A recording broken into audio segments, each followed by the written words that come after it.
have a breaking news story for you.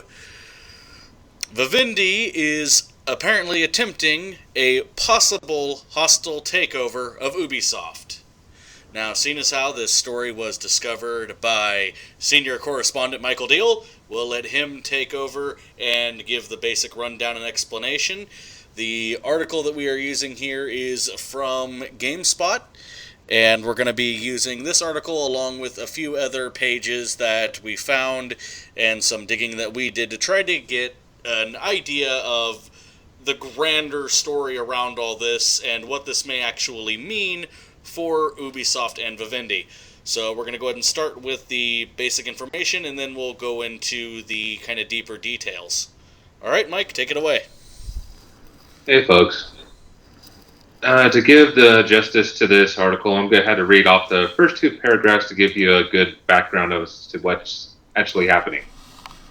So, without further ado, Vivendi, the French media conglomerate that once owned Activision Blizzard, currently holds more than 10% stake in Assassin's Creed and Far Cry publisher Ubisoft, or Ubisoft, depending on where you hail from.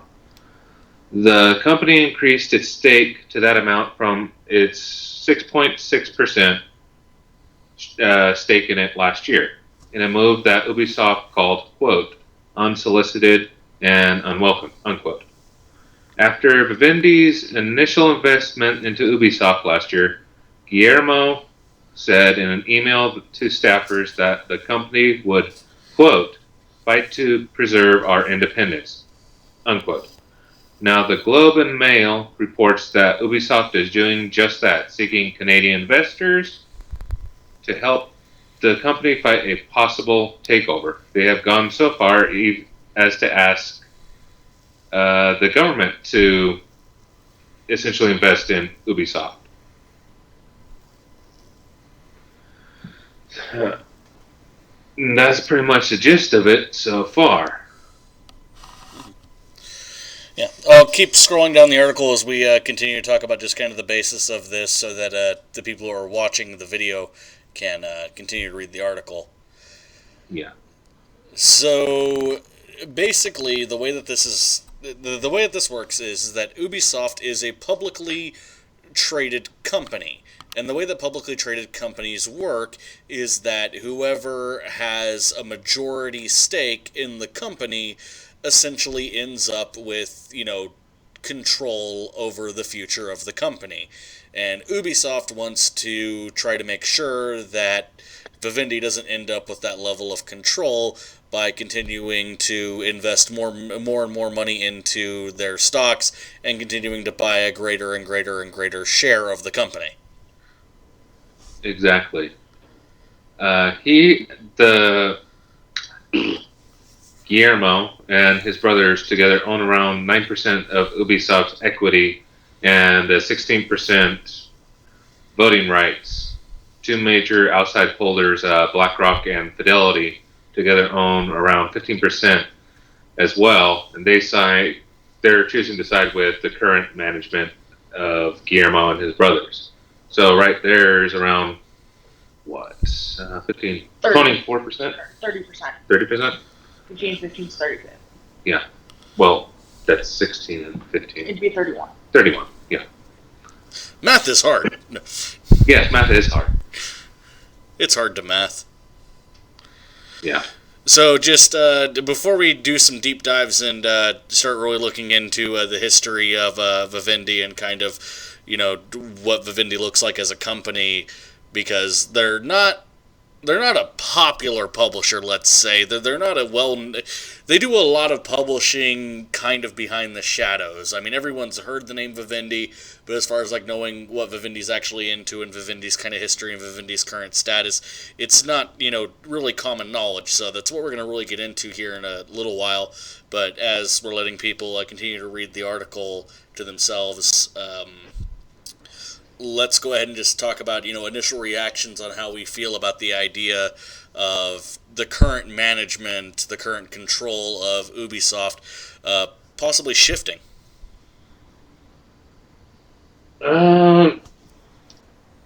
As far as Ubisoft, the company goes, it's always been a multicultural type of deal because it is, in fact, a French company that has to deal with Canadian uh, publishers and developers, as well Their main as office is in Canada. their main office in Canada, Montreal, I do believe.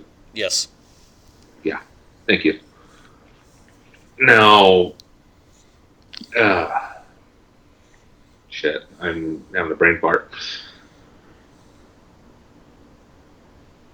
Sorry, Vivendi, that's what I'm looking for. Vivendi is going the traditional, well, hostile takeover route of buying up shares whenever the hell it can and not really giving a shit. They're trying to force a more a, a bigger say in the company of whatever the way they want it to go.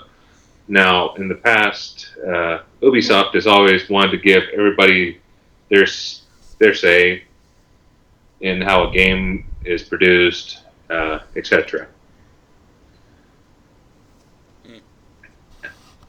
As far as Vivendi taking over in this ploy, I'm not sure if it's going to work. You've got too many hands in the pot as it is. I don't see it happening, but then again, business is hell. No kidding. And when you're publicly traded, like, you give up a certain amount of control when you decide to go down that route. And the fact that, the Del Toro brothers basically decided to give up so much control and let so much of it be, available in the free market and keep such a little percentage of shares for themselves, they almost set themselves up for this kind of, hostile attack. Yes. Can you scroll to the article, please? Yeah, sure. What?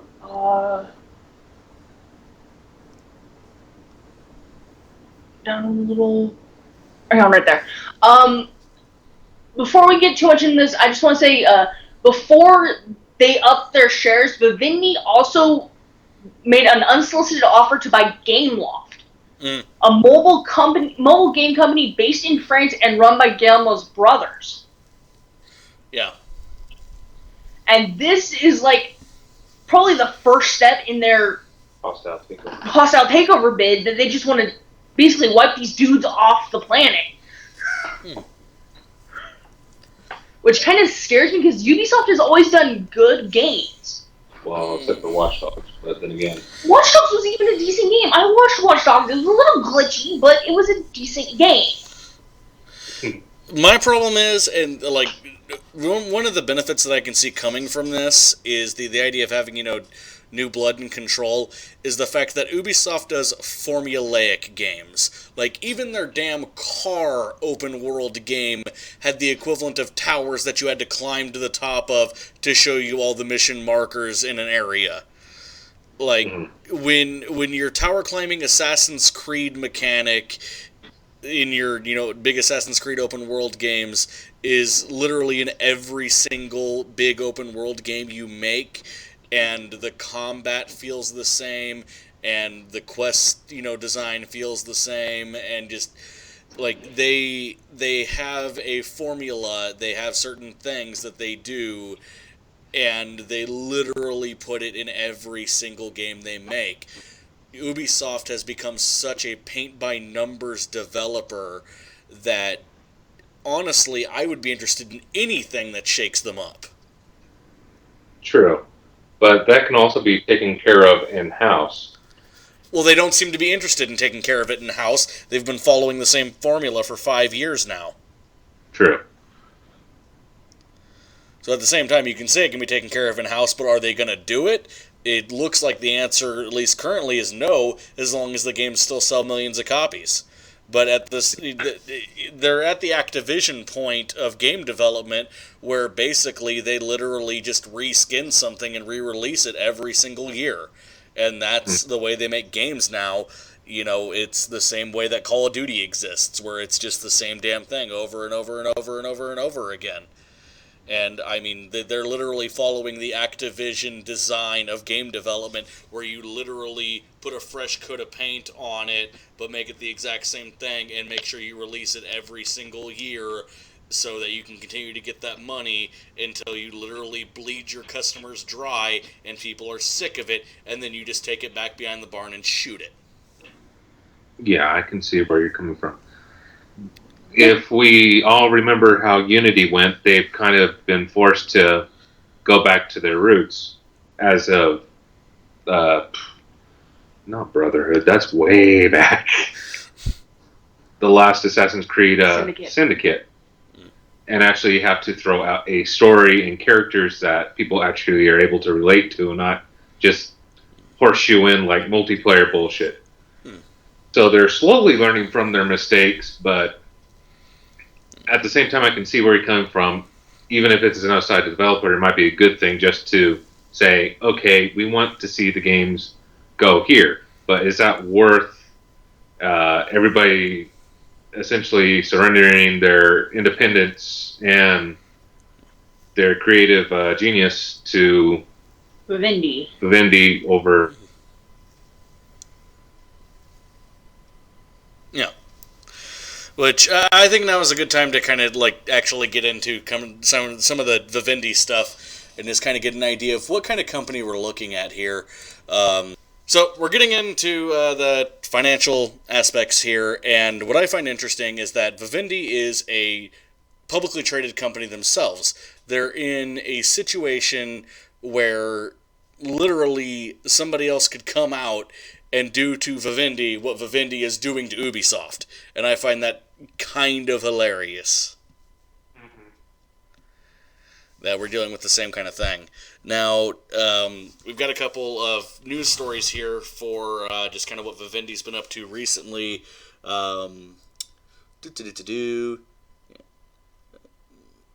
Vivendi and Liberty Media agree to settle a 2003 litigation, and Vivendi has acquired 26.2% interest in Banjari Group?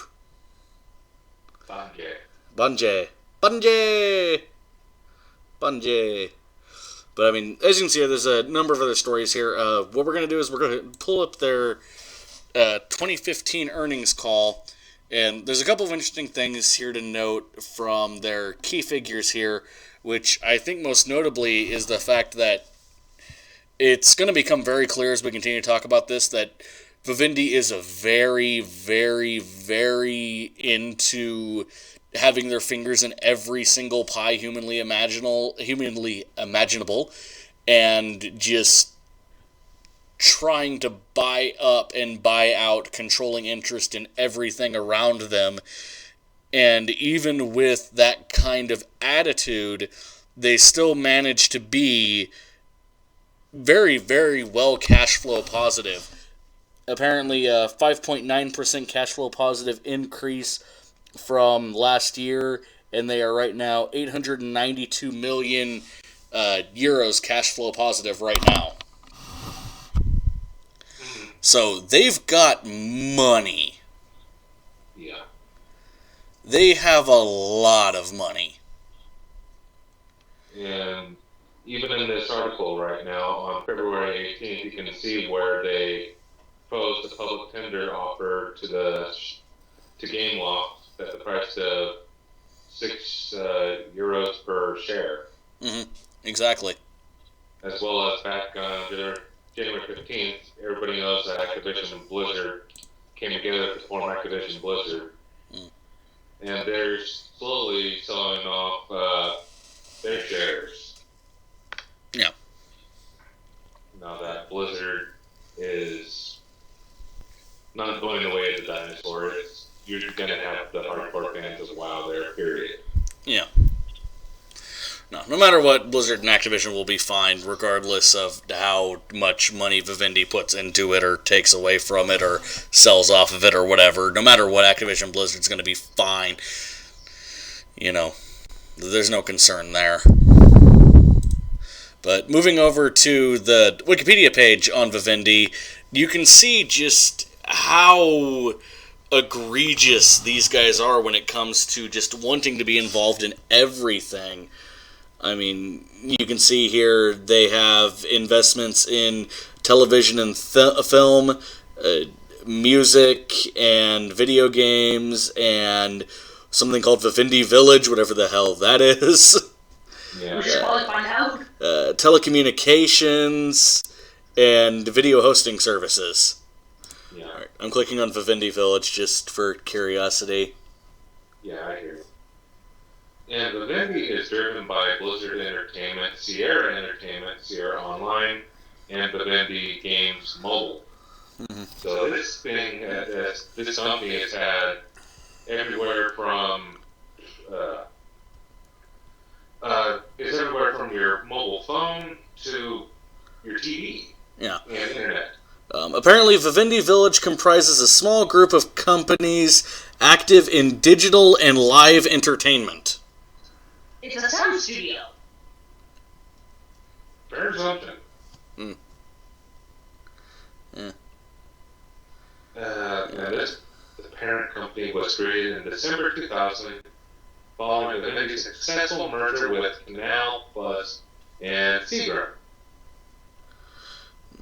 Originally Vivendi Universal Publishing, through April of 2006, is a leader in media and telecommunications, with activities in music, interactive games, television films, fixed and mobile telecommunications, blah blah blah. Hmm. Yeah. And company info, blah blah blah, where you can reach them at. Hey, they actually have their phone number here. That's their French phone number. French phone number. Would you like to call them in France? Oui, oui. I'd like to try to pronounce their freaking, let's see, 911 Rougine Braconnier Immobile La Newton 92366 Medullin Le Côté, France. Uh-huh.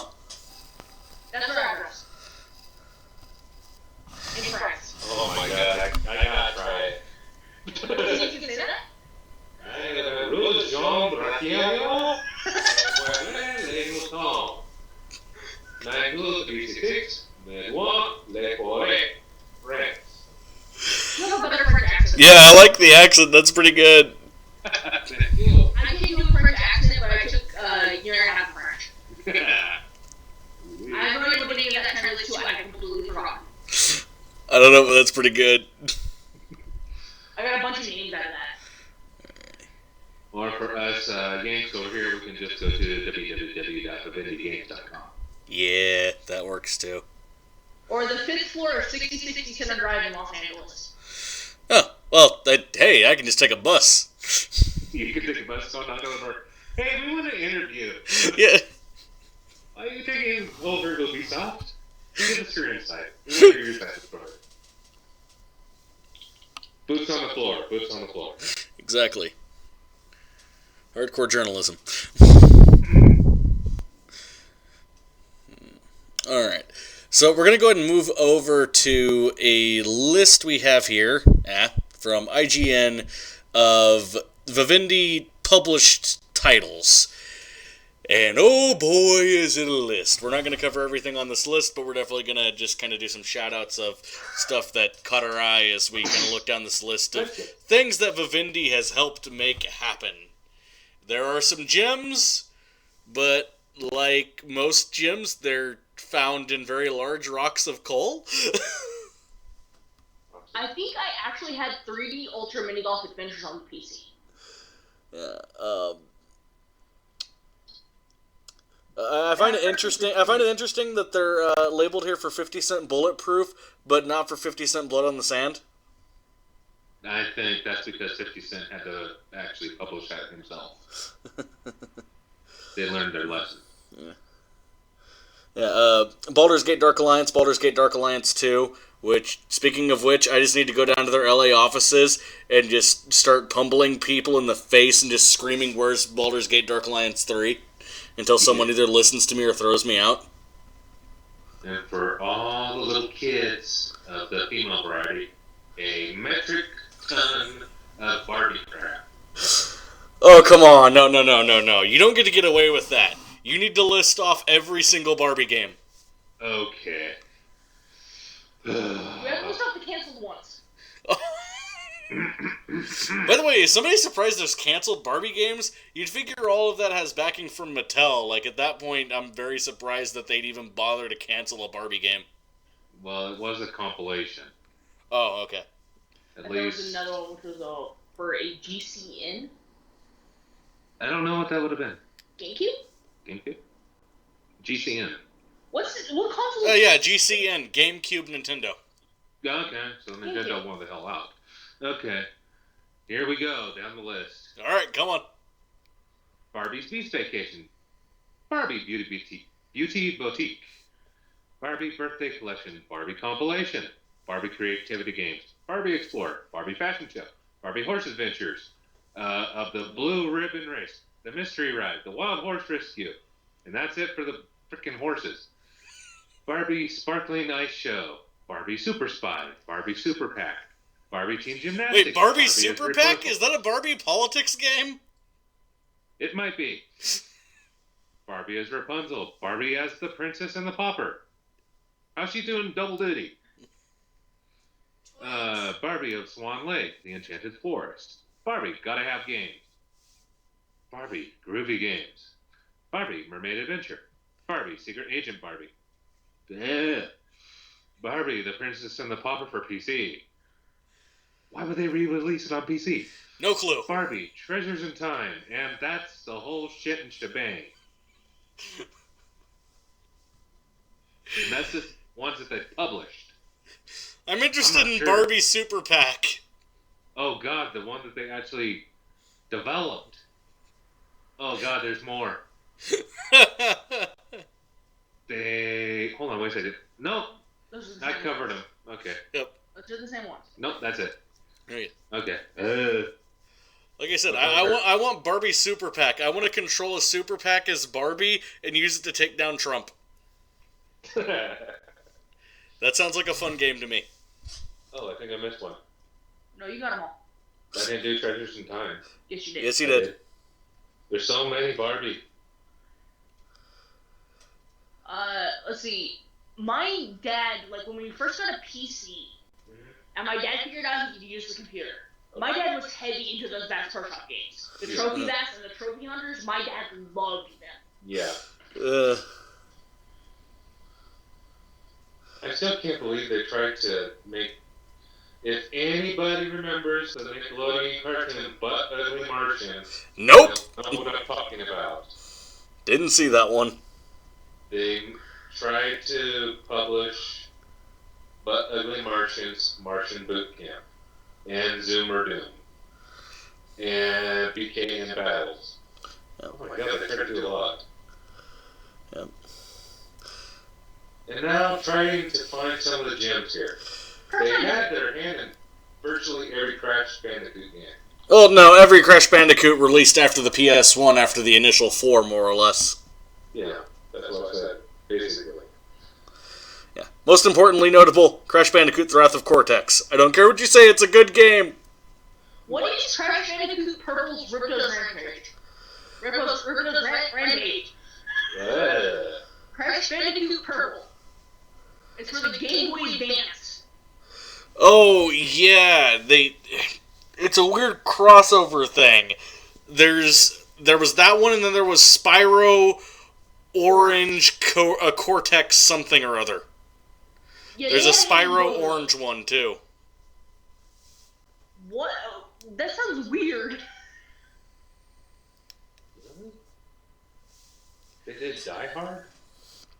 Sorry, Die Hard. The 2003 Diablo Battle Chest was done by them. Yeah. DMZ, North Korea. Oh god. They actually did Dr. Seuss' Cat in the Hat for PS2. I see that. ER. ER. ER. Like that you needed a video game. Well, they did have here's a gem for all the shooters out there. They did come up with Fear. Well, not necessarily came up with, but at least, helped Fear happen. Made sure it happened from there. And apparently Aragon released for everything. Yes. Wait, not the GameCube. It did get canceled for GameCube. Oh, sorry. Yep, I see that canceled. Yeah. Nintendo likes to cancel a lot of shit. Yeah. I'm not supposed to be talking about this, but they had a hand in Fight Club. Damn it, man, you're gonna get us all thrown out. I know. Let's move on to the Fisher-Price titles. Oh, God. Do I get to name those off? Knock yourself out. Fisher-Price Big Action Construction. Fisher-Price Big Action Garage. Fisher-Price Imaginext Battle Castle. Fisher-Price Imaginext Pirate Raider. Fisher-Price Little People Discovery Airport. What? Hey, they discovered my wife at the airport? Oh, God. Fisher-Price Outdoor Adventures Ranger Trail. Fisher-Price Rescue Heroes Meteor Madness. Fisher-Price Rescue Heroes Tremor Trouble. Tremors? Tremor Trouble. I thought it was the trouble with tribbles, not the trouble with tremors. Do you remember the 1980s horror Yes, film? yes, trust me, that's one went in my head too. I know. That sounds like once again, that's like the Barbie Super Pack game. This sounds like a way better game than it is. Yes. Fisher-Price Rescue Heroes Billy Blazes. For whenever you want to light up and have a good time. With your Game Boy Advance. Fisher-Price Rescue Heroes Mission Select. And Fisher-Price Time to Play Pet Shop. So they essentially made a Fisher-Price Mission Select where you're just going around the select screen and you can't get out of it. God damn it, I actually want to play the game. Nope. No, Mission Select's where you control all the missions. You get to send them all on the missions. Yeah. Oh, well, I know my old school frickin' screen select. Character select. Ding, ding, ding, ding, ding, ding, ding, ding, ding. Nope. It won't let me choose anything. Select a mission. You selected Bunker. Congratulations, you win. Select a mission. You selected Airport. Congratulations, you win. Select a mission. And last but not least... I said that one. Yep. Oh, you did? Yes. Oh, good. She said time to play Pet Shop. Yeah. Futurama. Well, everybody's been clamoring for Half-Life 3, but they did help with Half-Life 2. Apparently. And the Collector's Edition. Which is strange to me. You think Valve having the money of Valve Wouldn't have needed help? right? And By the way, those lovely Hoyle games that I played on PC when I was a kid.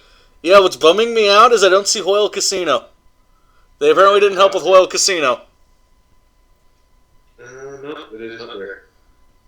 That bums me out. Oh, God. Here's a turd. They had to hand it in the original Hulk game. Luckily, I missed that.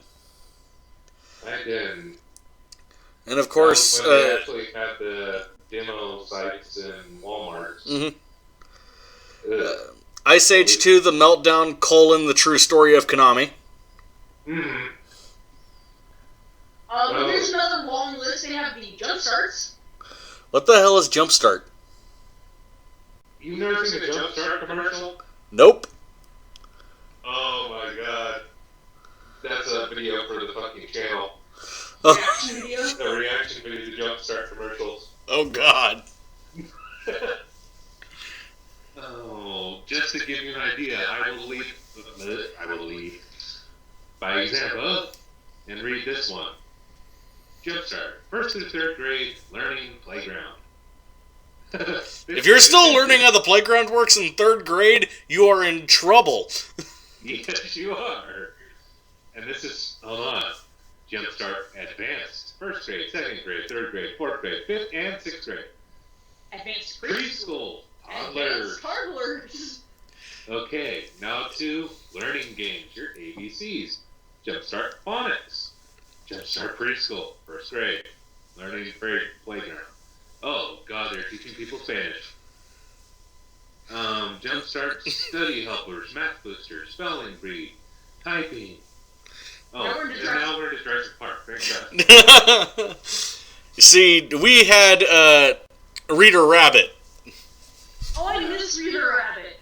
I had Reader Rabbit first grade adventures. Lawnmower Racing. Right next to Law and Order. And right next to the Burbs, Secret Patent. Let Leisure Suit Larry. So many good Leisure Suit Larrys. Apparently, Leisure Suit Larry Cocoa Butter working title was canceled, and then they had Magna Cum Laude. Yep. Which I actually played. And then they did the uncut and uncensored version for PC. In Europe only. Oh, in Europe. Well, not on PC. Okay, if I can't find that on Steam, we may have to find other means of getting that and having Kate play that for the channel.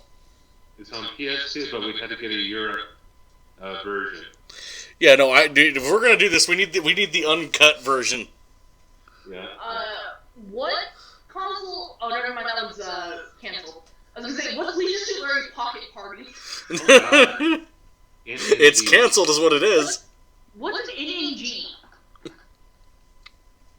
Next new game console. NNG. I don't know. Nintendo. No clue. I have no idea either. It doesn't tell me. Unless it was for Europe. Unless it's like a European game console. No idea. Blasters. They did Math Blasters? Ages 6 to 7, ages 8 to 9, and cross-terrain challenges ages 9 to 12. Alright, I have a new respect and appreciation for Vivendi now. It got me through my grade school. So basically what we've learned is if they end up with a controlling interest in Ubisoft, expect Assassin's Creed The Great Count Adventure. Assassin's Creed Junior. Assassin's Creed Junior. The early years. Assassin's Creed spell with me. A is for assassin. B is for backstab. C is for complications. D is for dagger. E is for environment. F is for freefall. G. Somebody needs to come up with G because I have one for H, damn it. G. So do I, though. I have one for H. G.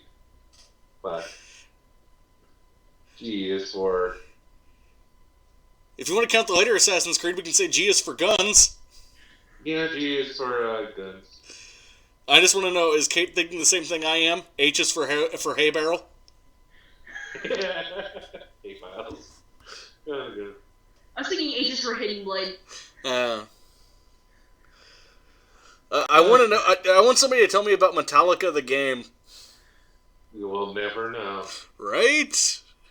Cancelled on all platforms.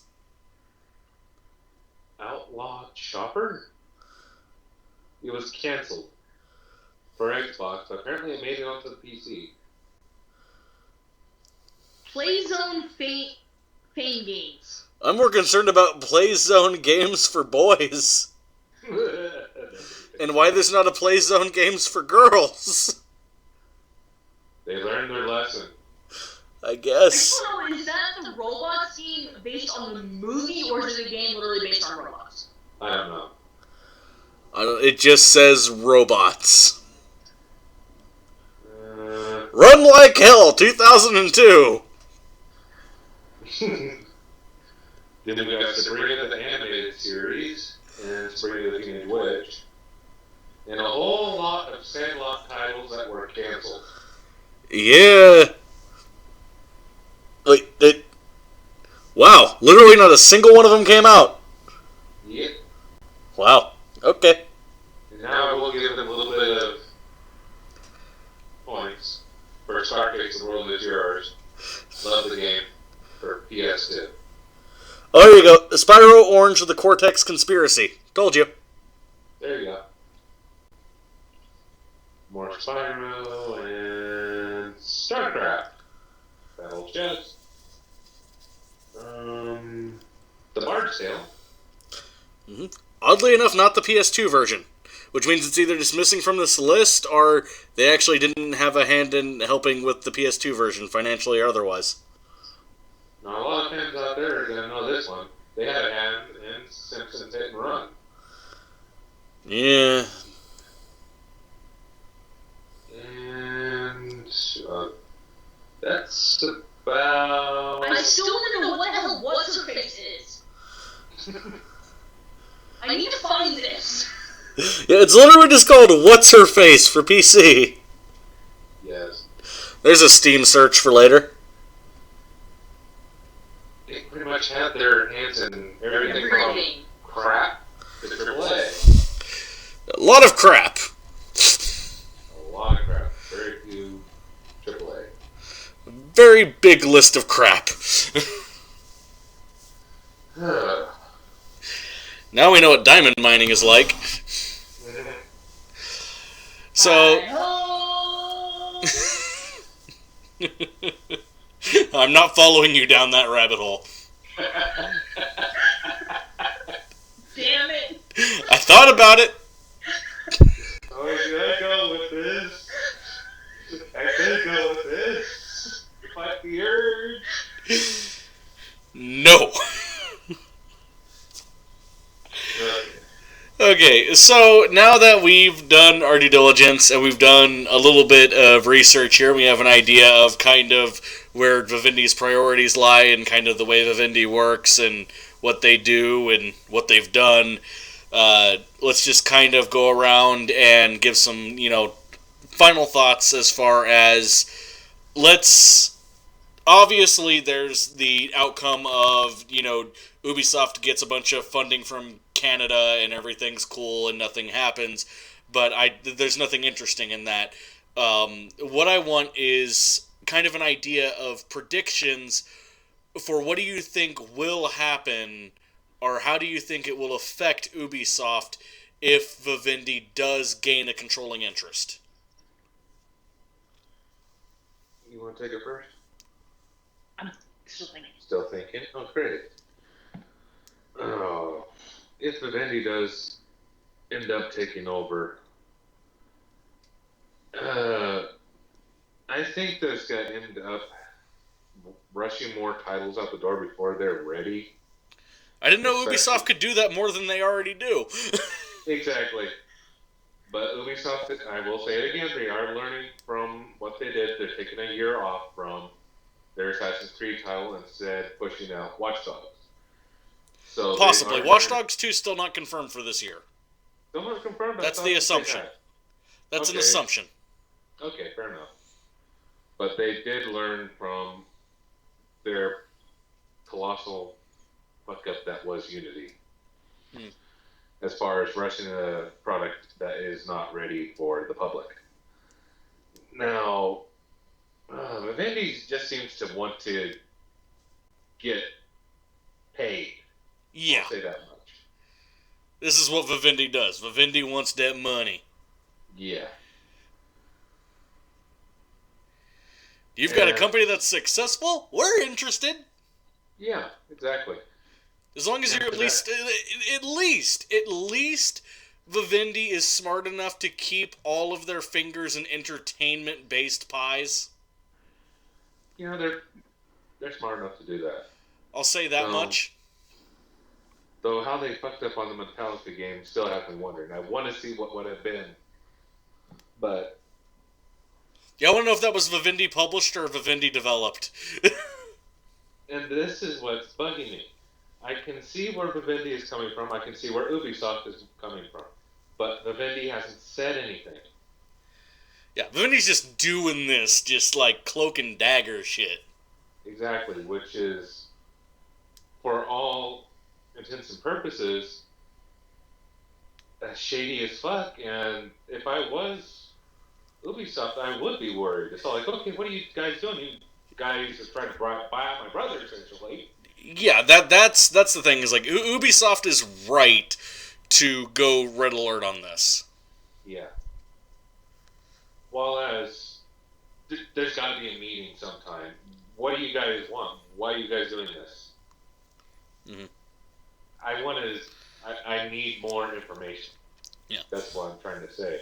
Yeah, but like I said, back to the main question. Back to the main question, which is just the future of Vivendi-controlled Ubisoft.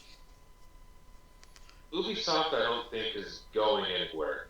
It may end up taking a different direction as far as what they're wanting to put out as far as product, because everybody knows, just in general, if somebody has a bigger say than somebody else, you're just getting put on a plate before Joe Blow down the street. Mm-hmm. That being said, they take over more products. The formula that's going to eventually change in this instance would probably be put on the fast track. Mm. Yeah, I think the formula for Ubisoft is going to change a little faster if Vivendi does take over, but I see it changing in the future anyways. It just probably would change a little bit quicker on the scale. Mm-hmm. Yeah, I understand what you're saying, and if it does end up changing and they see that it's going down the wrong road, are they going to be able to have a big enough say to say whoa, yeah, we are going a little bit too far, can we possibly go back? And that's when you have an issue of, well, we're bigger shareholders and you shut up. Yeah. Now, what I see happening, if this does happen, is I think that a lot of the AAA development and kind of what Ubisoft does is going to pretty much remain par for the course as far as most of us are going to notice. What I think is going to happen is Ubisoft has a lot of smaller teams like the Ubi Art team who are responsible for things like Child of Light. Mm-hmm. And the war one that's in 2D that I can't remember the name of. Valiant Hearts, thank you. And I see them not wanting to mess with what makes money as far as like Assassin's Creeds and your Watch Dogs and that stuff goes, and your, Far Cries and all that. I don't think any of that would really be touched. What I can see Vivendi doing is going, hey guys, you know that Ubi art team you have? You know that little, passion project they're working on? That seems really nice. But you know what's really big with the kids right now? This Monsters High thing. Oh, good God. Shoehorning it in with the indie title? Yeah, I see them trying to farm out Ubisoft's smaller teams that aren't working on the big AAA projects to make the most egregious and disgusting product tie-in crap you've ever seen, as can be seen by the list of where they place their bets when it comes to game development. Mm-hmm. They like movie tie-ins, they like product tie-ins, they like Barbie, they're into that kind of thing of just immediate name recognition cachet and trying to take advantage of parents and small children through immediate name recognition cachet, and Ubisoft has a few small studios that would be just right for abusing that kind of development for. Exactly. So you see the little guy getting screwed.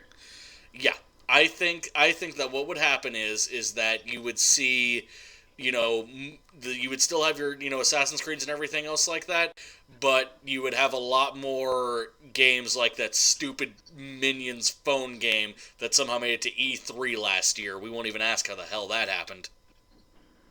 The fucking Minions rush, yeah. Yeah. That's what I think would happen. That you would see a much... Well, just imagine this. You know how Kim Kardashian is hot right now? And not that sounds fucking wrong as all hell. I retract that statement. I was about to say, you're on record. Would you like to try again? But anyway, her game is big in the industry. Thank you. I'd rather you not say that. I'm your girlfriend. I don't need you saying that. Exactly. Is big in the industry. And as far as Twitter and everything else is concerned, because it keeps on popping up on my feed constantly, that fucking Kanye West is asking for money and is also developing a game of his own. That's a rabbit hole I don't want to go down. Oh, exactly. God, that's a scary, scary dystopian future, dude. Yes, I know. It's a very fucking dystopian future. But if that's any precedent, if they have more of a say than the rest of the company, would they end up venturing down that rabbit hole of reaching out to these people who are famous for the sake of being famous, because we love stupid people to be famous? Honey Boo Boo. The Paris Hilton Mall adventure. Yes. Honey Boo Boo comes to California. I don't want to think about this. Like, I just want to think happy thoughts, like they're going to develop a My Little Pony Friendship is Magic game. Hasbro. Yeah, Hasbro would shut that down in half a minute. Yeah. I just want to think happy thoughts. I don't want to think about a Kanye West video game. You gotta remember with fucking Hasbro, they sent a cease and desist to the people who come up with Button Mash. Yeah. Yeah, that's true. Yeah, either way, that's what I see happening, is I think that as far as the core gamer is concerned, quote-unquote, I don't think they would notice any difference or any changes, but I think for those of us who like some of the smaller titles that Ubisoft has their hands in, I think you would see a very strong change in the target audience of those titles. Mm-hmm. I think that in a Vivendi-controlled Ubisoft, you don't get Child of Light and Valiant Hearts because they're small passion projects that have zero name cachet. Mm-hmm. It's either that or you get Child of Light, but instead of it being an original story, you get a brand deal with Disney, and it's Tinkerbell of Light. It would sell. It would. And that's all Vivendi cares about. Yep. Yeah. Really scary thoughts. Yep. I think that's the way it would go. Like, we're thinking main formula tweaks, and you're like going zombie apocalypse route. Oh, God.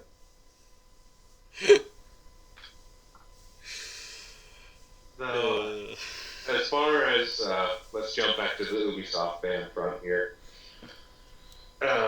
Or, not band front, war room. Because essentially that's what they're preparing for. They're seeking out any freaking investor out there from across the pond in France and Canada. Ooh, sorry. But, and I see them, Ubisoft's a fucking big name already. And if they play their cards right, and if the share price is right, I see Ubisoft eventually winning this, or persevering from this, not winning. Mm. Because Vivendi's already got a 10% stake, they're not going anywhere, unless Ubisoft tanks in the next year. Mm-hmm. Yeah, but remember, we're talking about a company that does have the money and power to buy up a controlling interest in Blizzard Activision, or Activision Blizzard, depending on how you want to spin it, and then just go, we're done with this, and sell off half of it just on a whim. Yeah.